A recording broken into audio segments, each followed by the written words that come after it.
de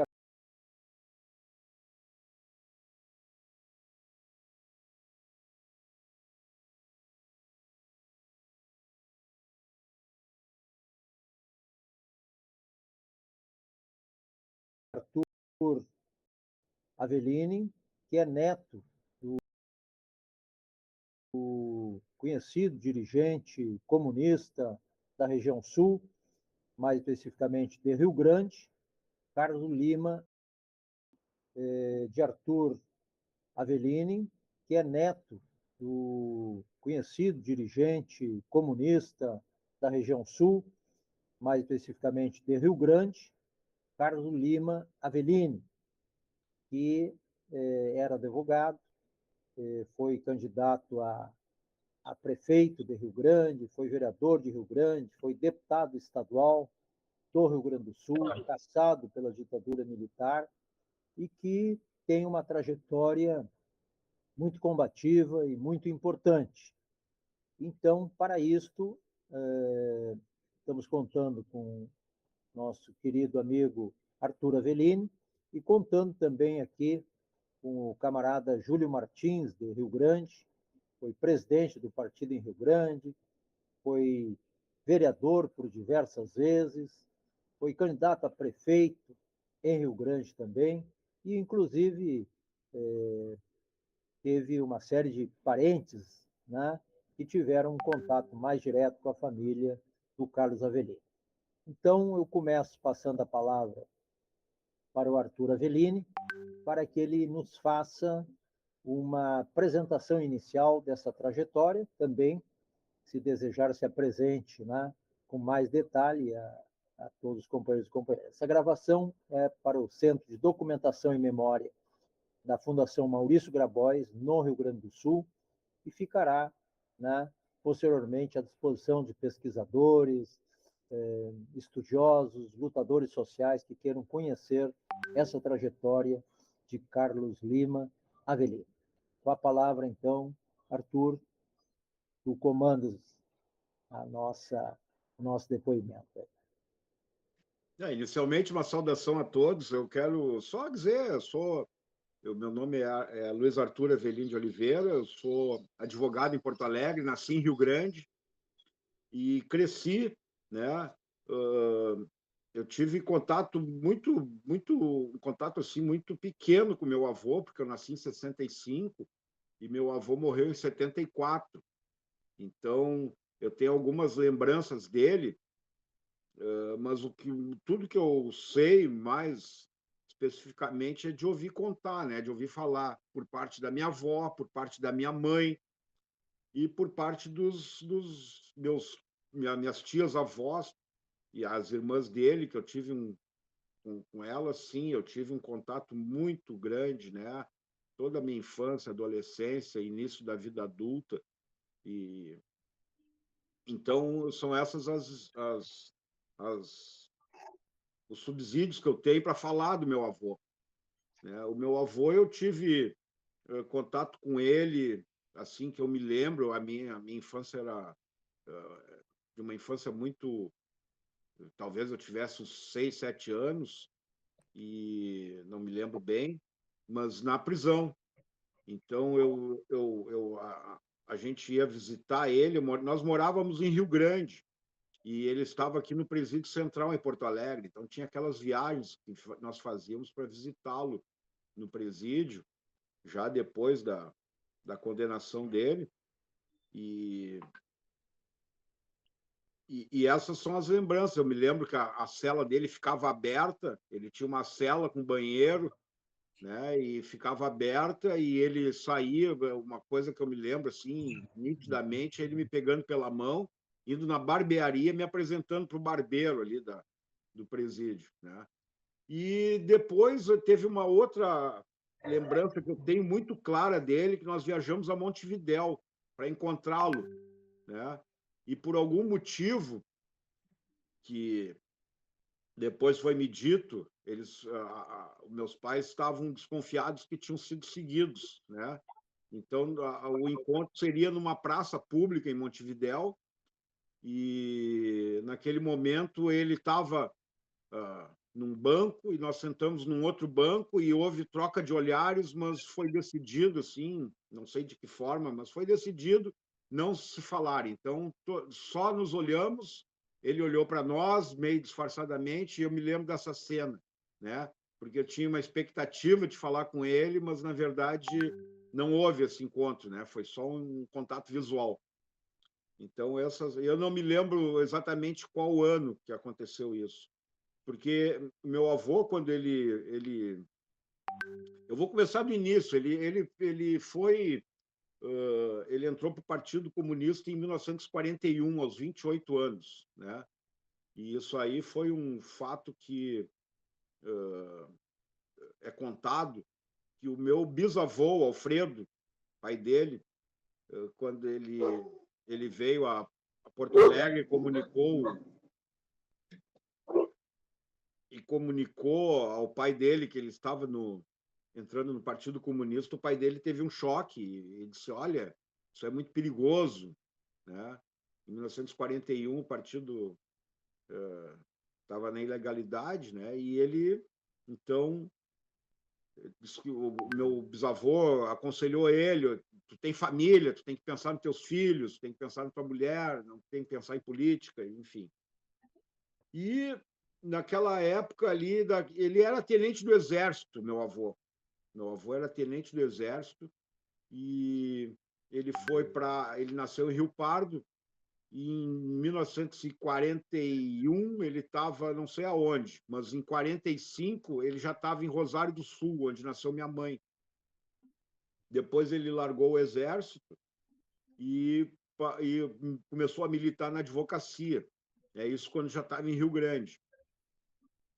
Tem um detalhe importante aí que nós descobrimos há pouco tempo, que meu avô foi iniciado na maçonaria.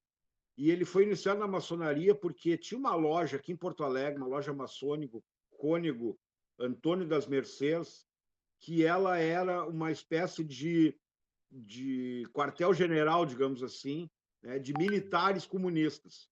Então, esses militares comunistas que não tinham condições em função de todo o contexto de se reunir e conversar com liberdade, eles se reuniam numa loja maçônica. Essa loja, especialmente essa, ela teve muitos membros que eram militares e eram comunistas. Então, e eu andei fazendo uma pesquisa sobre isso, mas eu não obtive êxito, porque os arquivos do Grande Oriente do Estado do Rio Grande do Sul, com as atas dessa loja nesse período, não tem muita coisa. Em Rio Grande, meu avô concorreu a vereador, foi eleito vereador 2 vezes, concorreu a prefeito, perdeu a eleição por uma diferença bastante baixa de votos, e ele teve envolvido em 2 episódios, né, que aconteceram em Rio Grande, que foram significativos. O primeiro era no 1º de maio de 1950, em que houve uma manifestação e houve nessa manifestação um conflito, né, com a polícia. E nesse conflito houve troca de tiros, saíram feridos. Um vereador da cidade, o Antônio Recker, ele ficou paraplégico, né? E me contavam que ele era muito amigo, esse Antônio Reck era muito amigo do meu avô.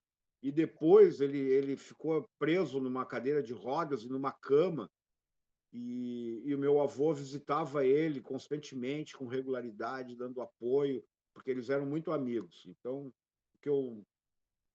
e teve um outro evento, já 2 anos depois, em 1952, em que houve uma manifestação também em Rio Grande, lá, muito grande, contra a carestia.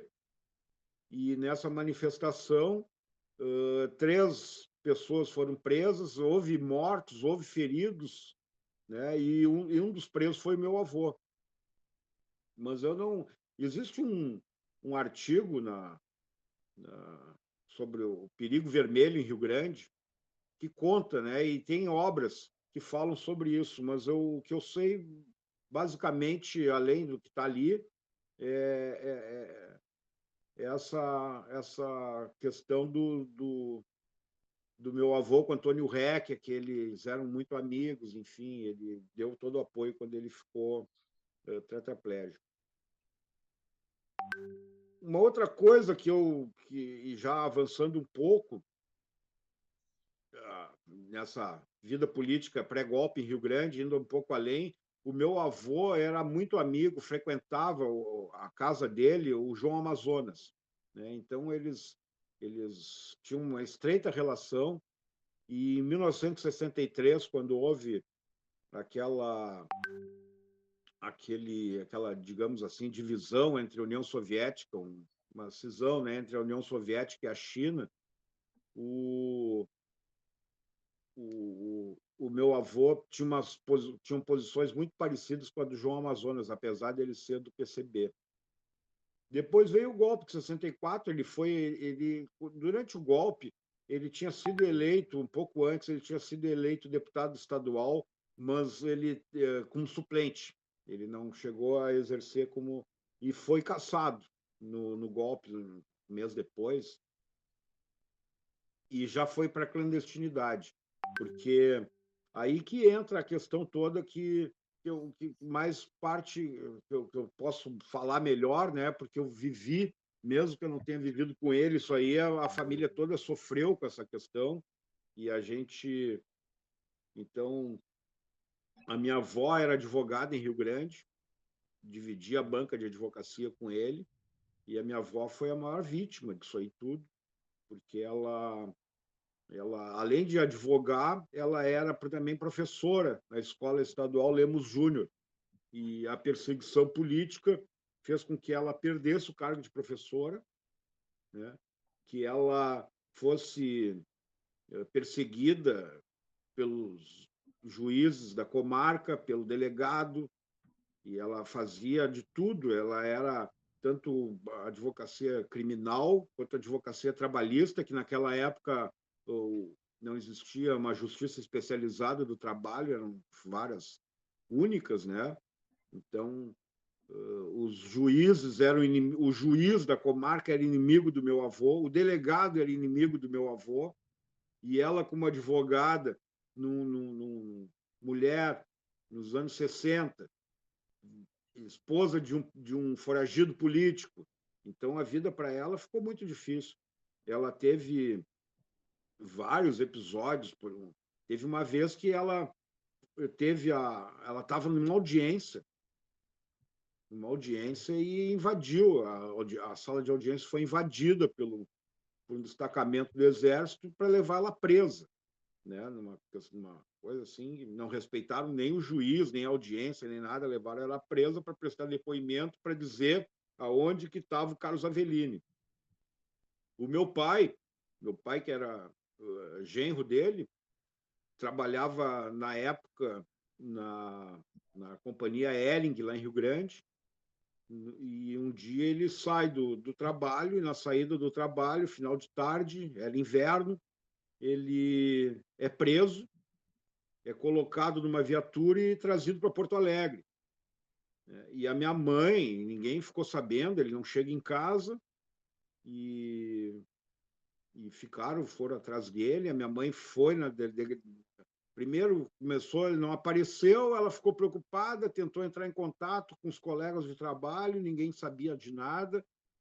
Aí ela foi, disseram para ela foi numa delegacia e disseram, não, vai ver que ele fugiu com outra, né? E aí ela foi em hospitais e coisa e nada.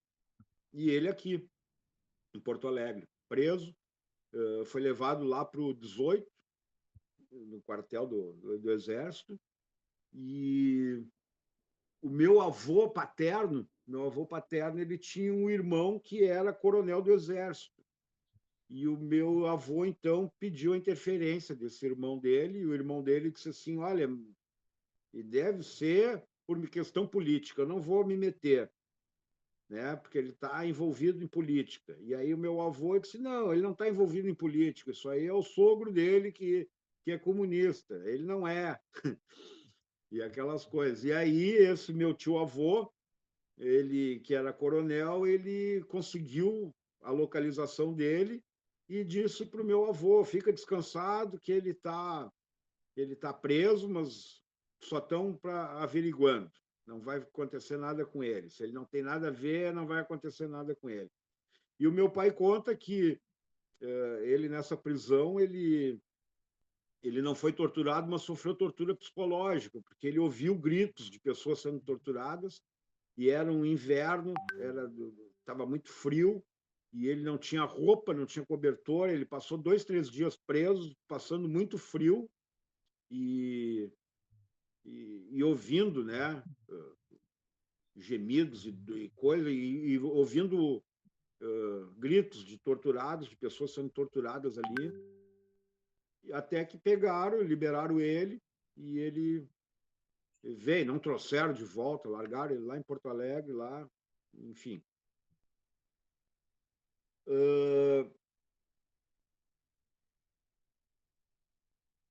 O meu avô, quando ele saiu, ele teve um caso, porque ele foi preso, foi acusado de terrorismo, a prisão dele teve um Como era o nome episódio. do avô? Como? Como era o nome do teu avô? Carlos Lima Vellini. Não, O meu avô paterno esse era Carlos Henrique Miller de Oliveira. Carlos Henrique Miller de Miller. Oliveira. Tinha trema o Miller? Não, Miller com I. Miller com I. Um L ou dois? 2 L's. De Oliveira. Miller de Oliveira. Então teve preso também, era Quem teve genro. preso, não, quem teve preso foi meu pai, Carlos Alberto Alvaro de Oliveira. Carlos Alberto Alberto Alvaro de Oliveira. Alvar. Alvaro.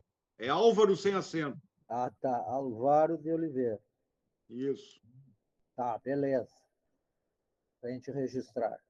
É. E tem um episódio que é muito curioso, que inclusive o meu pai contava, porque ele teve um.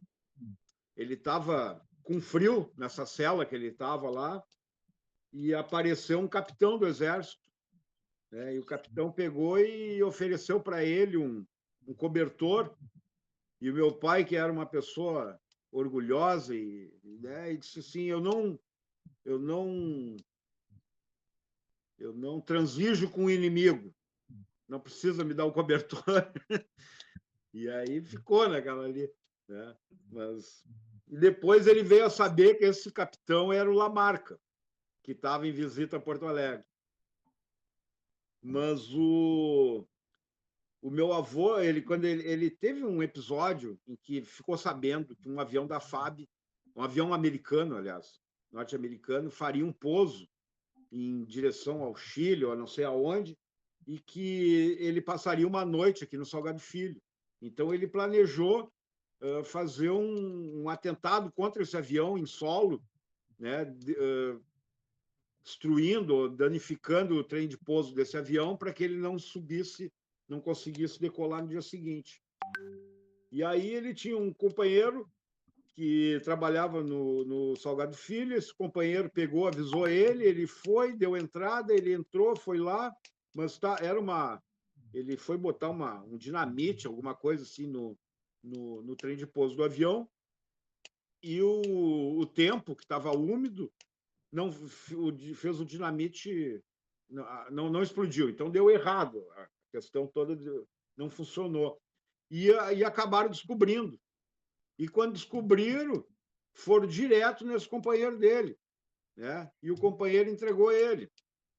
E aí, então ele estava sendo procurado, tal. Quando ele foi preso, ele foi acusado disso aí. E por isso ele foi condenado.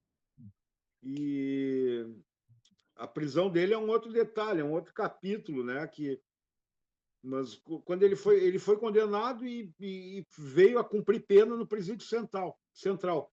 E o detalhe é o seguinte, um detalhe interessante disso aí, que a minha avó falava, é que ele, em 1942, quando o presídio central foi inaugurado aqui em Porto Alegre, ele estava presente porque ele era o representante da OAB na questão na cerimônia de inauguração. E depois ele veio a ser preso dentro do próprio presídio que ele estava presente na inauguração. Mas o então, aí a prisão dele. Então, vamos para a prisão dele. A prisão dele aconteceu em São Paulo. Ele fugiu, né? Em primeiro lugar, ele foi para o interior do Rio Grande do Sul. A gente tinha uma, uma propriedade que era do meu bisavô, no Em interior de São... 64 ele foge. Ele foge. E ele vai para essa propriedade que era do meu bisavô, no interior de São Francisco de Paula, no Rincão dos Crefes. Né? Dali ele fica um tempo e desce pela Serra do Umbu, desce a cavalo por ali e vai para Santa Catarina e depois sobe para São Paulo. E em São Paulo ele fez diversas coisas. Em São Paulo ele teve uma época que ele fez comércio de bebida alcoólica para sobreviver. Depois ele comprou 2 Fuscas para servir de táxi. E assim ele sobrevivia e morava num apartamento na Lapa. O meu tio, esse que não, o Carlos Avellini, que ele tinha 16 anos na época e resolveu acompanhar o pai e saiu de Rio Grande e veio. E foi para São Paulo para se juntar ao pai nessa luta. E lá e a minha avó, muito preocupada com isso, né? Porque ele saiu de casa à revelia da minha avó. E a minha avó pegou um carro que ela tinha, um Fusca, e foi com o meu outro tio, o irmão dele, o Alfredo, foi para São Paulo para tentar, enfim, impedir, sabia como. Mas chegou tarde lá em São Paulo, porque quando ela chegou, eles já tinham sido presos. Né? O, o meu avô, o momento da prisão aconteceu o seguinte: o meu avô estava na rua, ele estacionou o carro, ele estacionava o carro, claro que longe do edifício que ele morava, chegava sempre a pé, e quando ele chegou no edifício, viu o edifício cercado pela PE. E ele imaginou que, porque ele já sabia de alguma forma que o meu tio estava indo para lá. Então ele imaginou que teriam seguido ele, né? Teriam seguido ele estava lá, e ele entrou no apartamento. Ele disse: Olha, eu vou entrar, porque, enfim, né? Meu filho está lá. Então ele entrou no apartamento, mas não tinham. Ele não estava, ele não tinha chegado ainda em São Paulo. Né? Então ele entrou, aí chegou lá, eles estavam revistando todo o apartamento. Ele tinha armas dentro do apartamento, ele tinha livros marxistas dentro do apartamento e foi preso. Eles seguraram, fizeram lá. Meu tio chegou, acho que 2 ou 3 dias depois, eu não sei precisar exatamente quando, mas também foi preso. Né? E a minha avó, quando chegou, já tinha acontecido tudo, e eu não sei exatamente os detalhes, mas ela e meu tio não foram presos, não, né? E ela relata que teria feito contatos em São Paulo com políticos, eu não sei dizer quem são, mas, enfim, pedindo, né, que intercedessem pelo meu avô, mas claro que nada disso teve êxito. Então, meu avô foi preso, eles foram torturados, tanto ele quanto meu tio, e a história que se contava é que pegaram meu avô, torturaram ele para que ele entregasse os companheiros, ele não entregou, aí disseram: olha, então nós começaram a torturar o meu tio na frente dele, que era um menino de 16 anos na época, e para ver se ele entregava, e o meu tio, segundo relatos, isso aí eu ouvi da minha mãe, né? Essa questão. Porque o meu tio, que estaria presente hoje, ele nunca falou conosco sobre esse momento da tortura dele, né? Eu acho que ele ficou traumatizado com isso, enfim, evidente que sim, né? Com 16 anos não tem como não ficar traumatizado, e mesmo com mais idade, enfim, é uma coisa muito brutal, né? A tortura é muito brutal, mas ele nunca comentou nada, ele evita falar sobre isso. Mas a minha mãe dizia que o meu tio gritava assim pro meu avô: não fala nada que eu aguento, porque ele tinha visto meu avô ser torturado e não fala nada, né? Então ele dizia pro meu avô: não fala, não fala que eu aguento, né? Isso aí a minha mãe dizia, não sei como é que, eu acho que ela, não sei quem falou para ela, se foi meu avô, se foi meu tio, mas enfim, era um detalhe que eu acho que é marcante nisso aí. Bom, mas depois passado isso, as mulheres da família, ele foi preso. Meu avô ficou preso, meu tio foi liberado, meu avô foi preso. E aí, meu avô preso, ele continuou sendo torturado, mesmo depois de preso, de condenado, né? E passando por dificuldades. E houve um momento em que as mulheres da família, as irmãs do meu avô e as filhas dele, a minha mãe e a minha tia, elas escreveram, fizeram uma carta para a ONU denunciando a situação, né? E era e essa carta aí, ela foi recebida na ONU e a ONU destacou uma delegação para vir ao Brasil para verificar isso aí tudo. Então teve uma audiência. E nessa audiência que tudo mudou, porque aí meu avô foi então transferido para um presídio, cumprindo pena, mas né, apesar com a liberdade cerceada, mas parou de ser torturado, parou, né?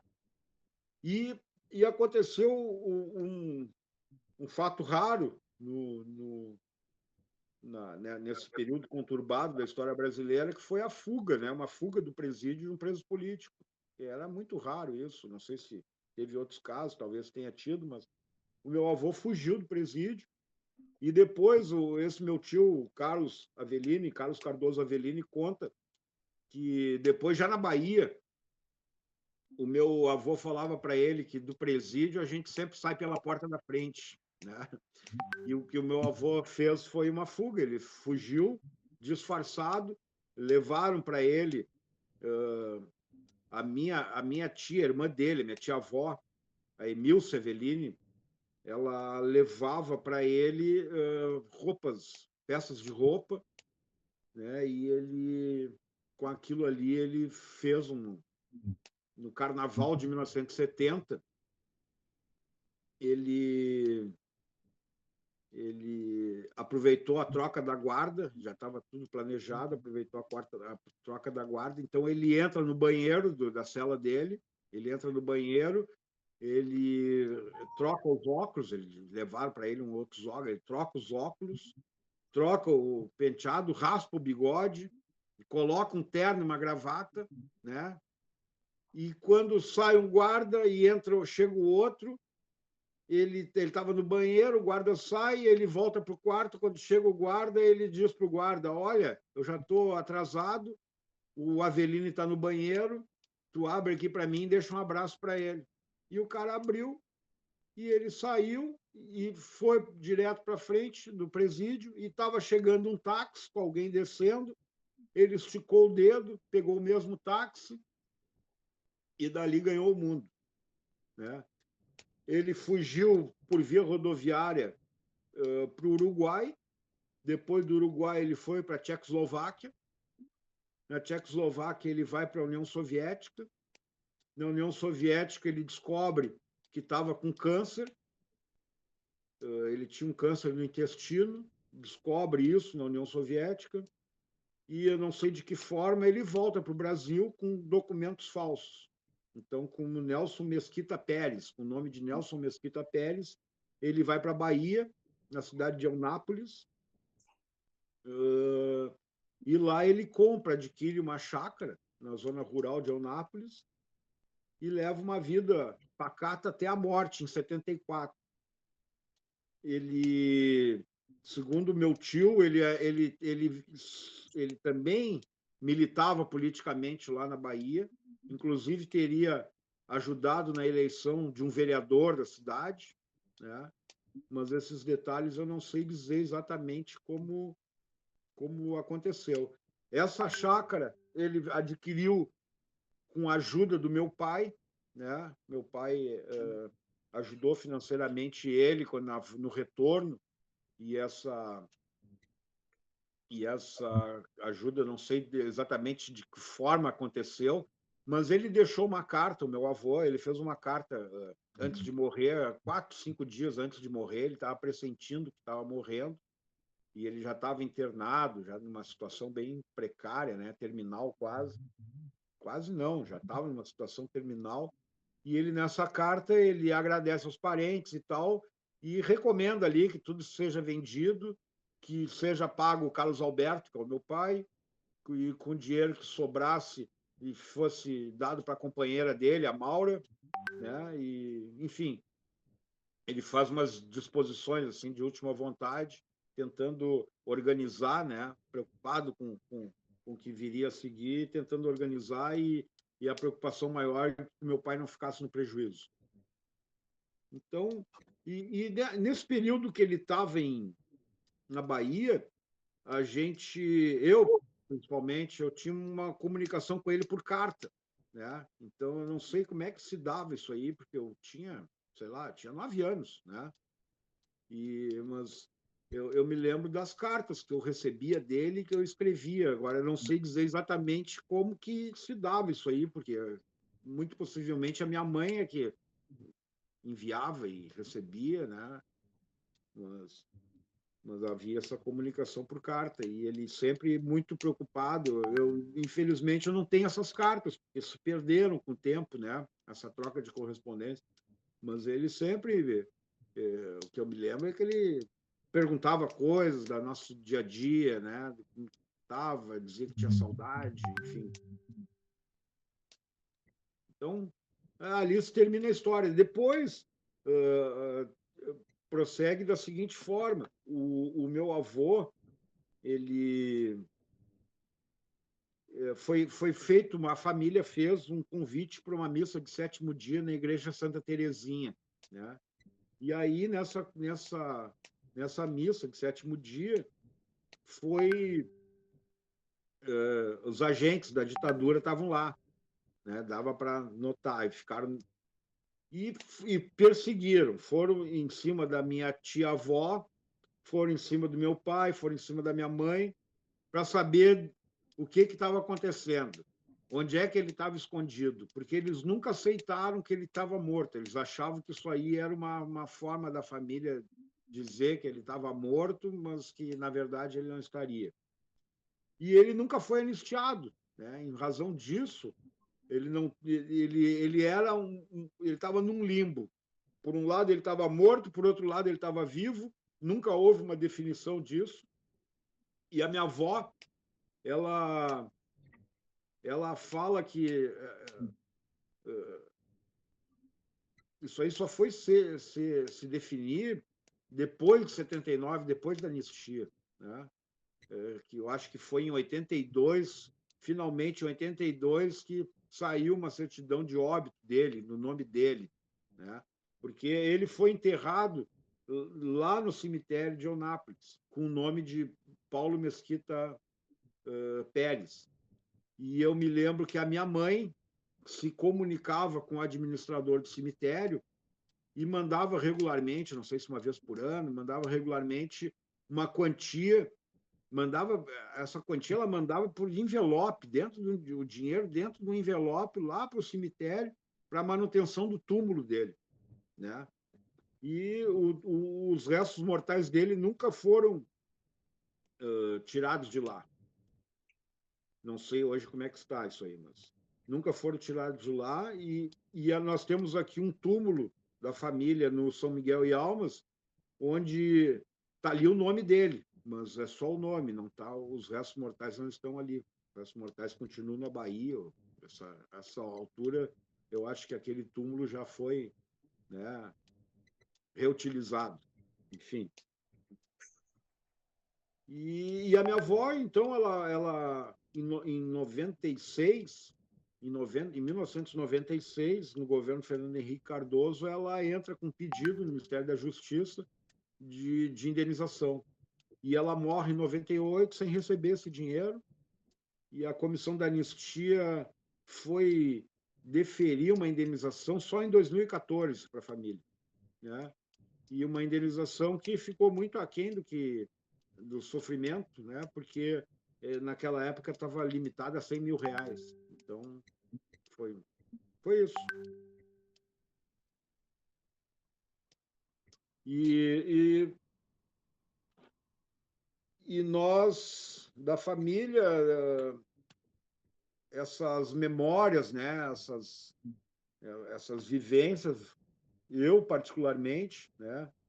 E eu tento passar para meus filhos para que isso aí seja perpetuado, que nunca mais esse tipo de história venha a se repetir no nosso país, que foi um momento muito trágico, né, para todo mundo. Então, basicamente, era o que eu teria a dizer. É claro que tem as questões das invasões da casa da minha avó pela polícia, pela PE, né? Ela sofreu sistemáticos ataques, até que ela em 1968, se eu não me engano, em 68, ela conseguiu um habeas corpus preventivo emitido pelo Supremo Tribunal Federal para que não fosse a casa dela não fosse mais invadida, porque ela realmente não sabia onde estava meu avô, né? Meu avô estava, claro, por motivo de segurança, ele também nunca falou para ela, e ela sofria violências constantes, chegava em casa. Teve uma ocasião em que ela estava numa audiência, a casa dela foi invadida, revirada, destruída, né? Os filhos menores na calçada, a vizinha tentou acolher os filhos e os caras disseram: não te mete, que senão vai sobrar para ti, né? Enfim, e ela na audiência recebeu o comunicado: olha, tua casa foi invadida, teve que sair da audiência e ir lá, e aí quando chegou lá foi presa, né? E ela dava aula no colégio estadual antes dela perder o cargo de professora no colégio, ser exonerada. Ela ela dava aula de noite no colégio, ela trabalhava de dia como advogada, dava aula de noite no colégio. E na volta ela era seguidamente seguida por carros à paisana, sei lá, viaturas disfarçadas, e, enfim, né? A casa dela lá em Rio Grande, na General Vitorino, era constantemente vigiada, tinha sempre gente em volta, né? E ela conta que eram pessoas que eram pedintes e coisa que antes da revolução, antes do golpe, eram pedintes e andavam ali pedindo, depois viraram caguetas da polícia e aí estavam tudo arrumadinho, né, com óculos escuros e coisa, trabalhando para a polícia para vigiar ela. E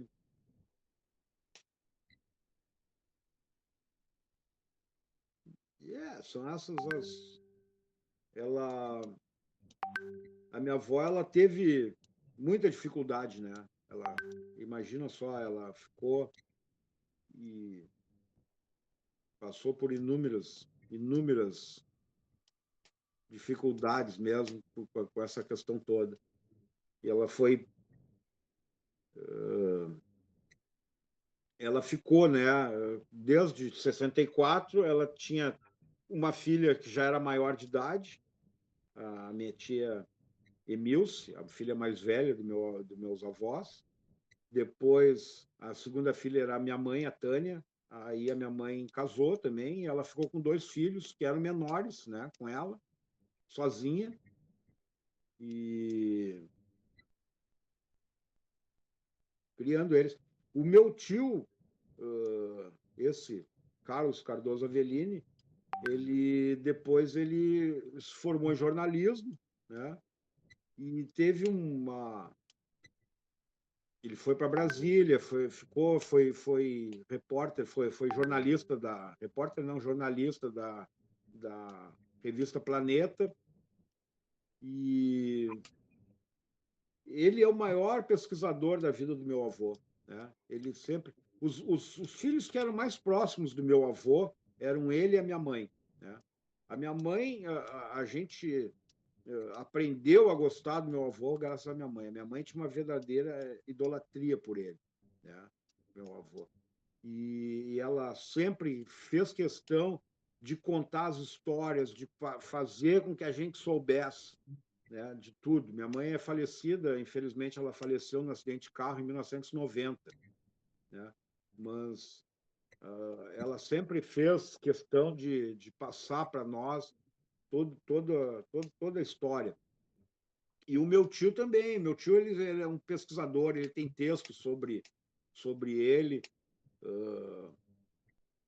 Infelizmente, ele entende que essa história ela deve ficar dentro da família, que ela não deve ser compartilhada, porque motivos assim, algumas crenças dele, religiosas, enfim, impedem ele de falar abertamente. Ele acha que existe alguma razão assim para que não seja falado fora da família dessas questões Mas ele que te autorizou me aquilo que autorizou, me passou. autorizou inclusive a usar os textos dele como fonte, né? E vários desses relatos que eu estou aqui fazendo vêm dos textos dele, né? E tem coisas muito curiosas ali. Ele fala, por exemplo, ele conta um episódio do meu avô em que, na ditadura de Getúlio, no Estado Novo, que meu avô também foi um combatente da ditadura do Estado Novo. E durante o Estado Novo, a polícia política foi na casa, ele estava em Porto Alegre, na casa do meu bisavô, na rua Laurindo, 116, ali nas Venhas, e, e a polícia política do Getúlio chegou lá para prender ele. E ele estava na casa do meu bisavô, tinha o seguinte, tinha um hall de entrada, depois passava para uma sala de estar, e aí tinha uma sala de jantar. Nessa sala de jantar, ela tinha uma piazinha, tipo um lavatório de mãos, para que as pessoas lavassem as mãos antes de comer, né? E ele estava nesse lavatório fazendo a barba com uma navalha, né? E aí chegou a polícia.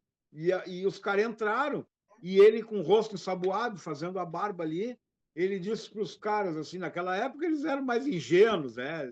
Mais educados também. E aí ele disse para os caras o seguinte: olha, senta aí, aguarda eu fazer terminar minha barba, que eu acompanho vocês, e respeitem a casa da minha mãe, por favor. Né? E aí ele vai ali, seca a coisa, sai pelos fundos, vai para o pátio, pula o muro e foge. Né? Deixou os caras ali. Então, as histórias assim, curiosas, né? Que, enfim. E ele fala também da prisão dele, que ele provavelmente ele teria dito para ele numa outra ocasião que quando ele chega no apartamento, né, que ele vê o apartamento cercado, ele resolve subir, os caras estão ali revistando, ele diz assim, revistem à vontade, e vai para a cozinha para preparar uma refeição, né? E come com a maior tranquilidade, que comeu um arroz com um tomatezinho, um pedaço de carne, assim, né? E come com a maior tranquilidade. E depois teria dito para o meu tio, olha, o que é, né? Então eu aproveitei para comer, porque a comida da prisão nunca é boa, né? Então ele tinha esse meio com um senso de humor, com essas coisas assim. E, então meu tio ele tem vários relatos, né? Ele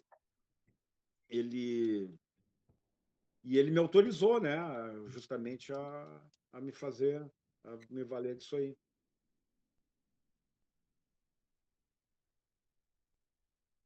Talvez o Júlio, que é lá de Rio Grande e que conhece essa história de perto, possa te fazer algumas perguntas complementares.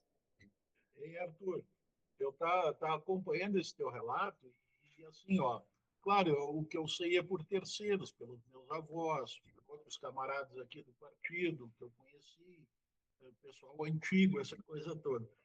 E assim, ó, é bem isso, assim. É interessante, eu não sei se tu tem a dimensão do Avilini aqui na cidade de Rio Grande, tá? Para os militantes comunistas antigos, lá da década de 50, 60, 70, ele era um herói, né? Ele era um camarada destemido. Então, assim, ó, tem histórias aqui muito interessantes também, por exemplo. Ele chegou aqui em 1949, ali meados de 49, 48, 49, e em seguida teve aquela passeata da linha do parque. Mas antes disso, né, ele veio para cá para comandar o partido, ele veio para cá para dirigir o partido. Tá? Só que ele era muito experiente, mas só que quando ele chegou aqui, Rio Grande é uma cidade com história operária, com história do partido, e tinha vários dirigentes experientes, por exemplo, o Hecker, o Antônio Rodrigues, o Caçaí. Aí eu até anotei alguns nomes aqui que a gente acaba esquecendo, o Euclides, que era pedreiro. Então, eram várias lideranças. Lideranças no serviço público municipal, no porto, e nos ferroviários, né? Então era um partido já experiente. Júlio, desculpe eu te interromper, tu falou no Porto, tinha um estivador chamado Avelino Martins. E tem a história, eu li também aquilo ali, eu não sabia que o nome dele era Avelino Martins, mas aquela história que está ali no Vermelho, ali na Cidade Vermelha, aquela história eu já tinha ouvido, não pelo seu Harrison, eu tinha ouvido aquilo ali por outros membros do partido, de que teria sido quem desencadeou o problema. Mas, assim, só para te contar, assim, uma dessas confusões que eles contavam que deu nesse choque aí de liderança, né? O que acontece em 50, ali, em março, ia ser inaugurado em Rio Grande o pórtico da cidade. E eles fizeram uma reunião lá do partido e resolveram que no dia da inauguração iam pichar o pórtico. E o Avelino é que foi dar a tarefa para os camaradas do partido. Né? Um deles era o Paulista era uma liderança dos funcionários da prefeitura, mas tomava uma cachaça desgraçada. Né? O Paulista vivia encharcado na cachaça. Mas era uma liderança e respeitado também, apesar disso. Né? E aí é o seguinte, aí reuniram, e nessa reunião, na conversa da reunião, o Paulista disse para ele, vem cá, rapaz, está pensando o quê? Tu vem aqui, vem da ordem aqui, e nós é que vamos lá riscar o couro, fazer pichação no dia da inauguração. Eu disse, não tem problema, Paulista, vamos pegar as coisas, vamos eu e tu. E foram e fizeram a pichação. Tá? Essas atitudes dele, que ele não tinha medo de ir para a linha de frente, né? Que tornaram ele muitíssimo respeitado. Né? Ele já era advogado, ele era advogado, foi advogado, assessor jurídico dos funcionários da prefeitura. E aí é o seguinte, naquele período de 47 até 50 e poucos, Rio Grande foi muito agitada a classe operária. Uma coisa que a gente tem que ver que era diferente de hoje. Hoje, por exemplo, se dá um telefonema, agora nós mesmos aqui estamos fazendo uma reunião, ninguém está realmente presente, nós estamos longe, mas naquela época, telefone era 2, 3 dias para falar com Porto Alegre, Pelotas levava um dia inteiro. Então, era muito difícil essa comunicação. E o Avelini acabou liderando em Rio Grande, os trabalhadores adquiriam um respeito muito grande, o Walter Guimarães, que era portuário. Então, é assim, ó, depois o que acontecia, que tu está narrando das prisões e coisas, aqui em Rio Grande era só ameaçar alguma paralisação, os primeiros que eles prendiam, um dos primeiros era o Carlos Avelini. Geralmente, quando já começa, a polícia ia lá e prendia ele. Né? E isso a família também sofria muito. Tem uma série de coisas que eu não... Mas em 64, por exemplo, ali eu me lembro do meu avô e a minha avó era do partido. A minha avó, no livro que a tua mãe escreveu, que a doutora Thalita escreveu, tem uma passagem interessante, que elas eram amigas, tá? A avó Isabel, ela ensinou a avó Isabel a ler e escrever, que a avó Isabel era analfabeta, né? Então, Quem é a Thalita? A Thalita? a Thalita, a doutora Thalita, que ensinou. E a tua avó, né? Minha avó Thalita.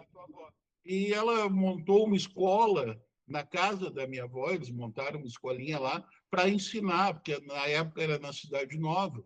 A Cidade Nova era como se fosse hoje, não sei se tu conhece Rio Grande ainda, como se Conheço, fosse conheço. uma vila afastada do centro, Sim. para a época, né? E onde estavam os trabalhadores. Então, isso é interessante, assim, ó. Por exemplo, em 64, na casa ali da Vitorina, onde morava a tua avó, e que eles não encontraram a Avelina, eles jogavam os livros na rua.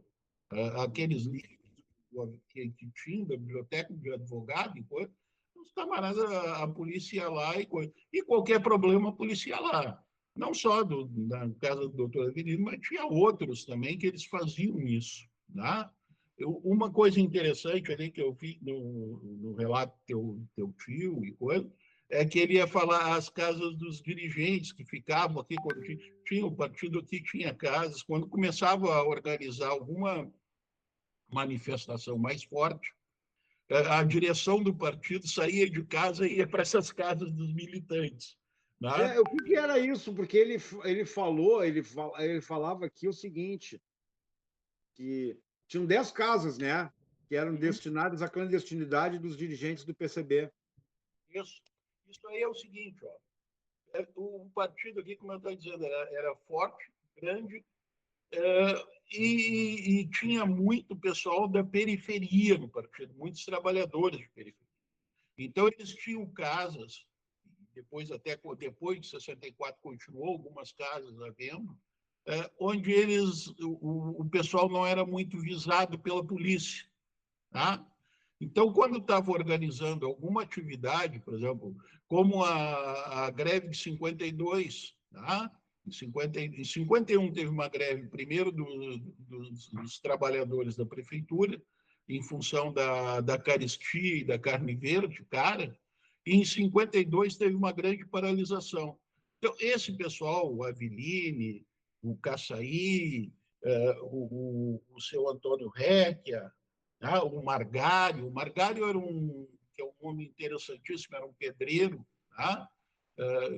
Que era dirigente do partido lá desde a década de 40. Tá? O Euclides, que foi morto em 50. Esse pessoal, eles saíam e iam para ficar em algumas casas. Né? E uma das casas que o doutor Avelino ficava era na casa do meu avô e da minha avó. Tá? Ele ficava lá, eu me lembro da minha avó contando isso, né? Meu avô também contava. E depois do golpe de 64, o que aconteceu? A casa, embora a polícia não conhecia a casa, tá? E o pessoal, quando ia de Porto Alegre, ficava lá. Né? Até início ali da década de 70, mais ou menos, o pessoal ficava lá. E depois ficou muito conhecida a casa e não ficavam mais. Então, assim, ó, é muito interessante. Seria Fantástico. interessante nós conseguir que o teu tio conseguisse. A gente sabe, eu entendo a situação dele, entendo a visão religiosa dele, mas eu acho que seria interessante a gente ter essa história. Porque aqui na cidade aconteceu o seguinte, ó, houve um apagamento disso, isso foi apagado. Tá? Para ter noção, assim, o Avelini tem o nome de rua que foi colocado em 1989, depois da Constituinte. O vereador Modernel que fez esse pedido e que foi aprovado. Foi uma dificuldade para ser aprovado na Câmara de Vereadores. Nós conseguimos fazer um marco dos mortos em 1950, ali na linha do parque, só em 2008 ou 2009 que a gente conseguiu fazer isso. Tá? E mesmo assim foi difícil. Tá? Por quê? Porque ainda haviam resquícios daqueles que deram o golpe em 64, se beneficiaram do golpe e que não permitiam que essa memória fosse lembrada. Então, assim, ó, eu acho interessantíssimo. Tu estavas falando ali da história da fuga do presídio, né? Eu até Sim. tinha mandado para o Raul coisa que eu tinha ouvido falar aqui em Rio Grande, que ele tinha saído pela porta da frente do presídio, teria tido auxílio de um dos produtores, mas ele teria saído vestido de advogado, né? Isso o pessoal aqui de Rio Grande acompanhava. Sabe que tem duas versões aí, né? Tem uma versão dizendo que ele saiu vestido de mulher.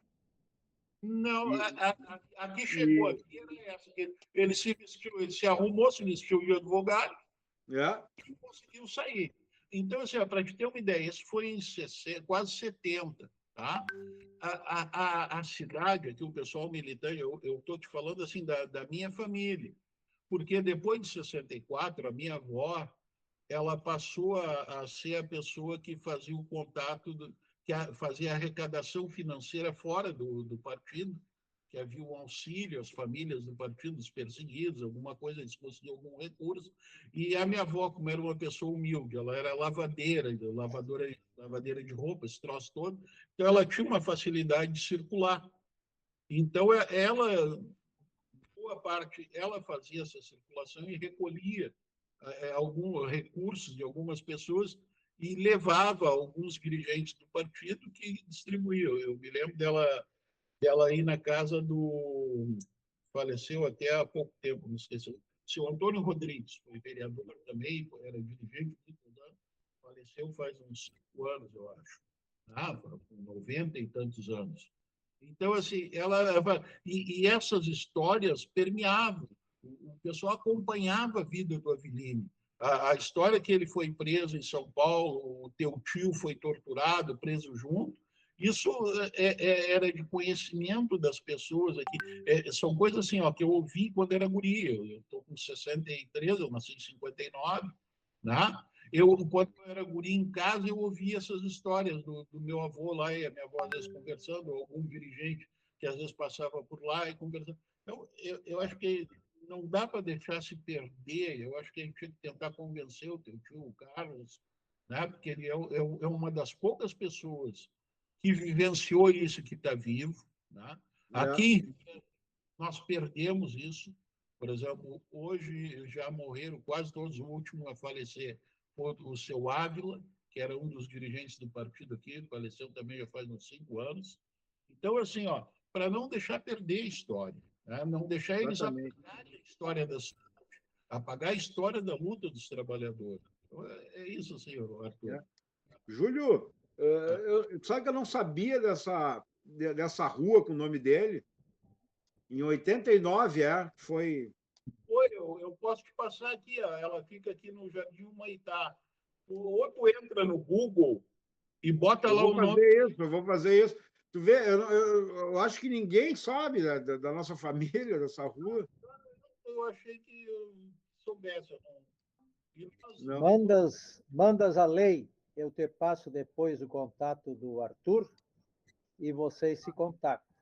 eu comento, Aproveitando a fala do Júlio, eu acho que realmente a gente não deveria dar por definitivo que o Carlos Avellini, teu tio, não faça uma fala conosco. Se for o caso, depois a gente pode até repassar esta gravação para ele.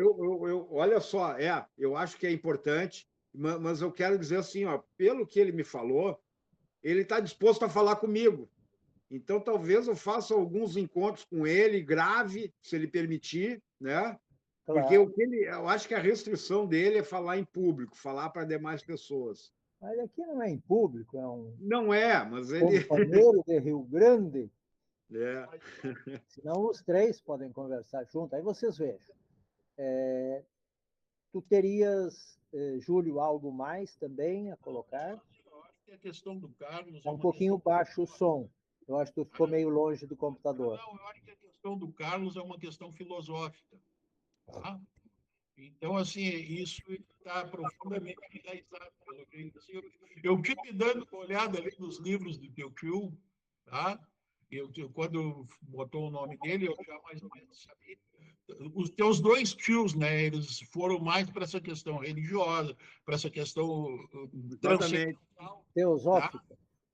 Ele é teosofia, e o meu outro tio, Alfredo, é budista, é monge, é lama budista. Isso. Então, eles foram mais para esse lado. Acho também, claro, aí não vou, mas em função também do que sofreram, né? Claro. Passado, levou a esse caminho. Então, assim, eu acho que é mais difícil. Eu acho que o Arthur fazer essas gravações, conversar com ele, porque aí não quebra a questão filosófica dele de não narrar. E os textos escritos, a gente socializar. Isso. Uma coisa tu já me passaste. Ele me confidenciou que está escrevendo uma espécie de biografia do meu avô. Então, tem. Mas ele não compartilha. Né? Mas disse que contigo compartilha. Comigo, eu acho que ele vai compartilhar. Nós vamos estreitar os. Tu gostarias, Arthur, de mais alguma coisa? Achas que... Eu acho que, por enquanto, não teria mais... Naquele período que ele esteve em Rio Grande, tu não tem mais informações. Aquele período ali, 49... Não, isso aí eu tenho muito... Eu tenho pouquíssimas informações a respeito. Uhum. Tá bem. Você deve ter informações interessantes, né? O Júlio levantou alguns estudos que existem aí sobre essa militância dele no partido. Mas eu acho que trouxeste importantes, né, informações, esclarecimentos, relatos, episódios, né? E o Júlio também contribuiu aí, reforçando diversas informações, e nós temos, né, condições de dar continuidade a essa investigação, essa pesquisa sobre a vida e a luta do Carlos Avellini, que evidentemente orgulha os comunistas do Brasil. Com certeza. Tu achas que ficamos por aqui por hoje? Eu acho que está bem por hoje. E podemos pensar numa outra oportunidade, certo? Com certeza. Isso aí.